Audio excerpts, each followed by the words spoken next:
Asyhadu an la ilaha illallah wahdahu la syarika lah wa asyhadu anna Muhammadan abduhu wa rasuluh.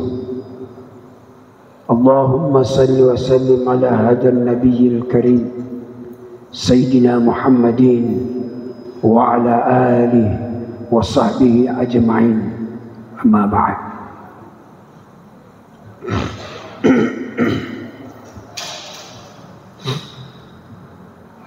Ma'asyiral muslimin, bapak-bapak, ibu-ibu, jamaah subuh yang dirahmati oleh Allah Subhanahu wa taala. Alhamdulillah, kita masih dipertemukan oleh Allah Subhanahu wa taala dalam keadaan sehat walafiat, yang insyaallah mudah-mudahan keberkahan, kemuliaan dan segala keagungan semuanya itu adalah datangnya dari Allah Subhanahu wa taala. Maka sepantasnya kita banyak bersyukur kepada Allah Subhanahu wa taala yang telah memberikan kita umur yang panjang sehingga Ramadan tahun ini kita mampu lewati dengan bersama dengan baik, dan mudah-mudahan Ramadan tahun ini bukan Ramadan yang terakhir buat kita, tapi merupakan Ramadan yang terbaik, dan insya Allah mudah-mudahan kita masih dipertemukan dengan bulan-bulan Ramadan tahun-tahun berikutnya. Amin ya Rabbal Alamin.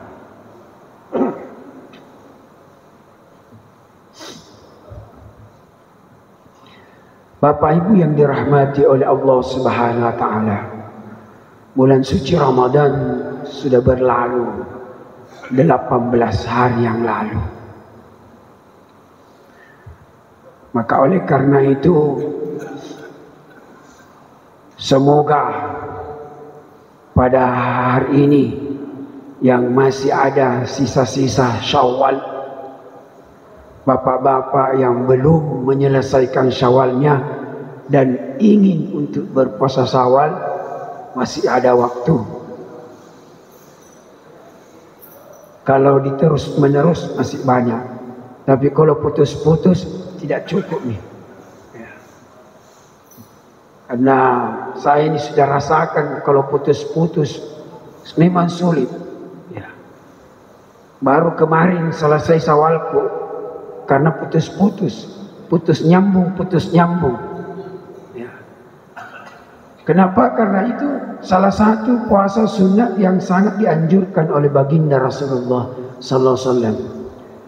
Dalam sabda beliau, Bismillahirrahmanirrahim, man shoma Ramadan summat ba'ahu sittatun fi Syawal kana kasyamid dahr.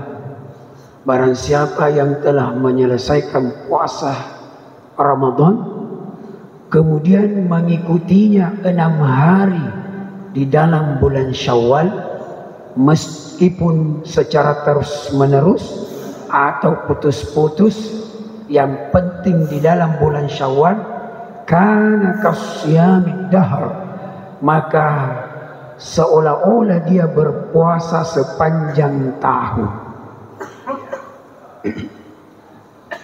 Jadi pahalanya itu puasa sepanjang tahun. Maka oleh karena itu, bapak dan ibu yang dirahmati oleh Allah Subhanahu wa taala, bulan Syawal itu memang bulan silaturahim. Makanya kebiasaan orang-orang yang di Jawa sana, saudara-saudara kita yang di Jawa, khususnya di Jakarta, saudara-saudara kita suku Betawi, mereka itu setelah selesai Ramadan tidak ada silaturahim di rumah masing-masing, karena besoknya langsung melaksanakan puasa Syawal 6 hari berturut-turut. Nanti selesai Syawalnya baru mereka betul-betul berlebaran kunjung mengunjungi. Saking dia perhatikan ini yang namanya puasa Syawal. Jadi bagus budayanya itu orang-orang saudara-saudara kita yang di Jakarta, khususnya suku Betawi. Ya. Dia program memang dari mereka. Begitu selesai lebaran Idul Fitri, pulang ke rumah masing-masing. Di rumah masing-masing silaturahmi dengan keluarga, saling memaafkan. Besoknya lanjut puasa Syawal 6 hari berturut-turut. Nanti selesai Syawalnya baru kunjung mengunjungi. Sampai di kampung-kampung dia berkunjung. Ya, itu hebatnya. Ya. Nah, sekarang kita ini mungkin perlu belajar dan mengikuti kebiasaan yang baik. Karena mengikuti kebiasaan-kebiasaan yang baik itu termasuk sunnah itu. Termasuk sunnah. Nah, makanya ada program remaja masjid. Setiap subuh Jumat pagi ada kopi bareng bersama, makan-makan bersama. Itu untuk menjalin silaturahmi supaya lebih dekat. Karena kita biasa datang berjamaah di sini, kenal wajahnya, kenal orangnya karena sering datang berjamaah. Tapi kadang kita tidak tahu siapa namanya. Padahal setiap hari kita bertemu, setiap subuh. Makanya dengan adanya makan-makan bersama, mungkin kita bisa bercanda-canda. Di mana tahu sih kita tinggal, Pak? Ya, kita di mana? Oh, alhamdulillah. Kita orang apa? Nah, itu perlunya silaturahmi. Ya. Kadang kita selalu kiri kanan kita berdekatan salat subuh. Habis salaman kiri kanan. Tapi tidak ditahu siapa namanya. Saya sendiri masih banyak yang saya tidak tahu namanya. Wajahnya aja yang saya tahu bahwa ini jamaahku. Tapi kalau mau ditanya siapa namanya, langsung saya bilang mungkin di sana tinggal. Ini bagus program remaja masjid ini untuk ya supaya kita tidak langsung pulang setelah salat subuh, khususnya di subuh Jumat, tidak langsung pulang karena ada minum-minum bersama, kopi bareng bersama, yang minum kopi, yang minum teh, yang minum susu saja susu, yang tidak minum apa-apa tinggal bikin cerita-cerita. Oleh karena itu kebersamaan, karena silaturahmi itu Nabi pernah bersabda, "May yuridu ayyubsata rizqahu wa yubtilu umurahu falyasil rahimah." Siapa orang yang ingin diluaskan rezekinya alias dimudahkan rezekinya dan dipanjangkan umurnya, maka hendaklah selalu menjaga silaturahim. Ya. Bahkan Nabi mengatakan jangan sampai putus silaturahim. Karena memutuskan silaturahim itu diharamkan oleh Nabi. Kalau diharamkan oleh Nabi, sama saja kalau Allah yang mengharamkan. Karena apa yang diperintahkan dan dilarang oleh Rasulullah, itu juga yang diperintahkan dan yang dilarang oleh Allah. Ati'ullah wa ati'ur Rasul. Taati Allah dan taati Rasul. Ya. Makanya Nabi pernah bersabda, la yahillu ahadukum, saya tidak halalkan bagi kalian wahai umatku, alias haram. Yang mana itu? Qati'ur rahim fawqa salasati ayyam.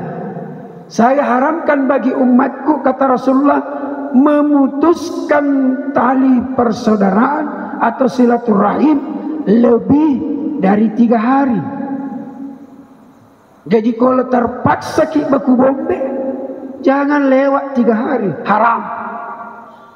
Ini baginda Rasulullah sallallahu alaihi wasallam. Jadi kalau memang terpaksa kita baku bombe, terpaksa kita baku benci, Nabi memberikan batas. La yahillu ahadukum qati'ur rahim fauqa thalathati ayyam. Saya tidak halalkan bagi umatku alias haram mereka yang memutuskan tali silaturahim lebih dari 3 hari. Jadi kalau sudah 1 hari, 2 hari, miki baku bombe, cari miki cepat cara, bagaimana caranya bisa damai. Itulah Islam. Ya.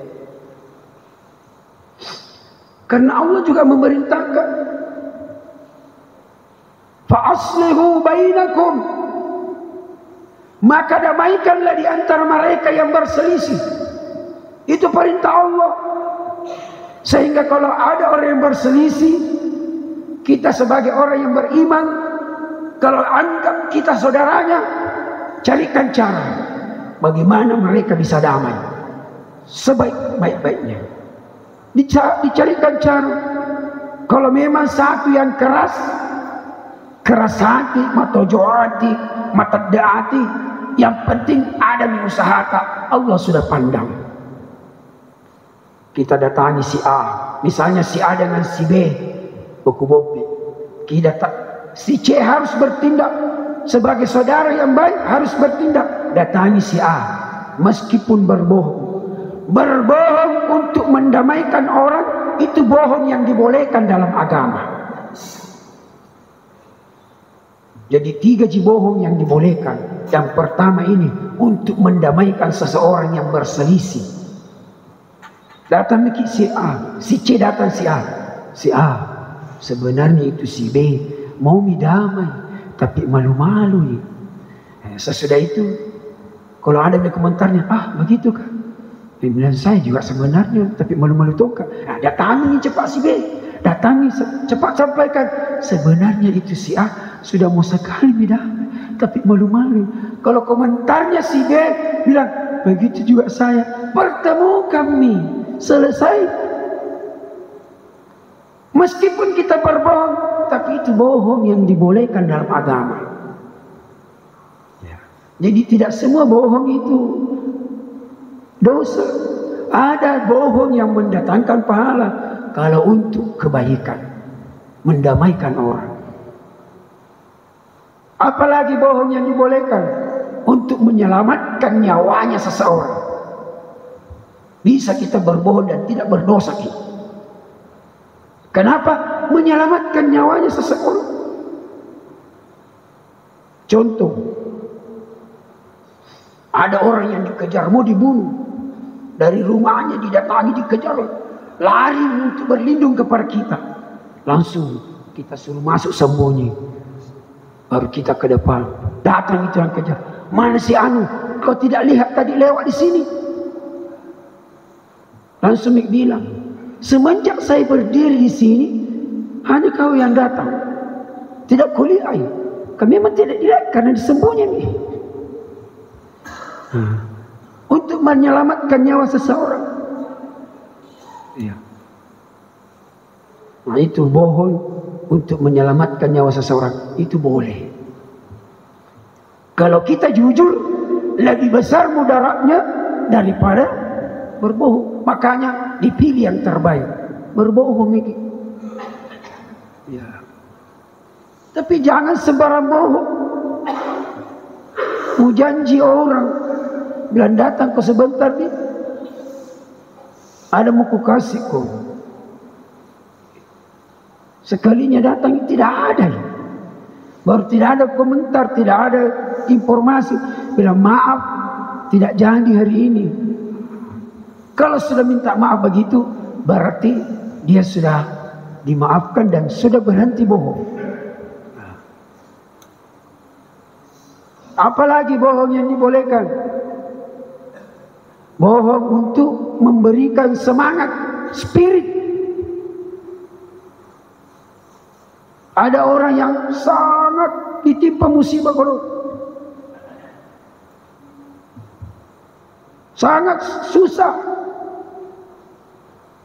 Tidak apa kita berikan spirit, meskipun perkataan kita itu menyimpang atau bohong. Tidak apa-apa itu. Saya juga dulu pernah begitu. Alhamdulillah, saya lewati dengan penuh semangat. Dan saya berjuang terus. Akhirnya saya bangkit kembali. Mulia ini sekarang tak. Padahal tidak pernah itu. Nah, itu bohong untuk memberikan spirit semangat. Ya. Bapak Ibu yang dirahmati oleh Allah SWT. Kalau bohong-bohong yang lain, itu yang dilarang oleh Nabi Sallallahu Alaihi Wasallam. Nabi mengatakan, "Iyyakum wal kazib." Hati-hati terhadap dusta atau bohong. Fa innal kaziba yahdi ilal fujur, wa innal fujur yahdi ilal nar. Hati-hati terhadap dusta atau bohong, karena dusta atau bohong itu akan membawamu kepada keburukan, dan keburukan itu akan membawamu ke neraka. Nauzubillah, summa nauzubillah. Sebaliknya kita harus menjaga kejujuran. Iyyakum bisidq. Peliharalah dirimu, selalulah berbuat jujur. Fa inna sidqa yahdi ilal khair, fa innal khaira yahdi ilal jannah. Dan berlaku jujurlah kalian selalu, karena kejujuran itu membawamu kepada kebaikan, dan kebaikan itu akan membawamu ke surga. Mudah-mudahan kita semua termasuk orang-orang yang dipelihara dan dijaga oleh Allah SWT untuk senantiasa berbuat baik dan melanjutkan kebaikan-kebaikan yang selalu kita lakukan. Jangan sampai putus. Sekecil apapun kebaikan yang kita lakukan, kalau itu terus-menerus atau istiqamah, dikala yang besar tapi tak sekali-sekali, lebih baik ya kecil tapi terus-menerus daripada besar sekali tapi tak sekali-sekali, hampir dilupakan baru lagi datang. Ya, tapi alangkah baiknya juga kalau besar dan terus-menerus. Makanya kita minta kepada Allah untuk senantiasa istiqamah. Bapak Ibu yang dirahmati oleh Allah SWT, mudah-mudahan apa yang saya sampaikan ini ada berkah dan manfaatnya. Mari kita sama-sama mendukung programnya Remaja Masjid. Sekecil apapun bahagian yang kita sampaikan, kita sumbangkan untuk kita makan bersama, maka pahalanya itu sangat besar di sisi Allah Subhanahu wa taala, karena betul-betul kebersamaan itu Allah nilai. Kalaupun ada ibadah kita ditolak oleh Allah Subhanahu wa taala, misalnya kita bersama di sini berjamaah, tidak ada satupun orang yang diterima salatnya, karena mungkin banyak dosanya atau banyak kesalahan yang pernah dilakukan yang belum dimaafkan. Tapi malaikat mengatakan, ya Allah, tidak ada yang bagus salatnya, melapor kepada Allah. Maka Allah mengatakan, coba lihat di antara sekian banyak, mungkin ada satu orang yang benar yang sudah diterima oleh Allah salatnya, maka semua orang yang ikut berjamaah itu diterima salatnya oleh Allah Subhanahu wa taala. Itulah pentingnya salat berjamaah. Atau tidak ada satu orang pun bilang bagaimana imamnya? Imamnya juga tidak diterima ya Allah. Makmumnya tidak ada satu pun. Maka Allah mengatakan, saya tetap terima karena mereka bersama-sama dengan bersilaturahim. Masya Allah, akibat kita bersama-sama, tidak ada jalan Allah tidak terima salat kita. Maka itulah bagusnya dan pentingnya berjamaah. Maka pantaslah kalau Nabi mengatakan, salatul jamaah afdalu min salatil fasri bi 27 darajat. Salat berjamaah itu jauh lebih baik daripada salat sendiri dengan tingkatan 27 derajat. Maksudnya 27 derajat, 27 kali kita salat sendiri belum tentu sama pahalanya satu kali berjamaah. Berarti kalau salat subuh berjamaah 27 kali salat subuh sendiri belum tentu sama pahalanya satu kali berjamaah. Masih lebih baik yang satu kali berjamaah. Maka oleh karena itu jangan sampai kita ketinggalan salat berjamaah. Terima kasih. Mari kita berdoa kepada Allah SWT. Semoga kita senantiasa diberikan kekuatan iman dan takwa, sehingga kita mampu selalu istiqamah dalam amal-amal kehidupan kita. Bismillahirrahmanirrahim. Alhamdulillahi Rabbil Alamin. Hamdan yu'afi ni'mahu wa yukafi'u mazidah. Ya Rabbana lakal hamdu kama yanbaghi li jalali wajhikal karim wa 'azimi sultanik. Allahumma salli ala Rasulillah Sayyidina Muhammadin wa ala alihi wa sahbihi ajma'in. ربنا تقبل منا إنك أنت السميع العليم وتب علينا إنك أنت التواب الرحيم فاغفر لنا فإنك أنت الغفور الرحيم واهدنا وبارك لنا ووفقنا لطاعتك أجمعين. اللهم إنا نسألك إيمانا كاملا ويقينا صادقا وقلبا خاشعا وعلما نافعا وعملا متقبلا ورزقا واسعا وحلالا طيبا.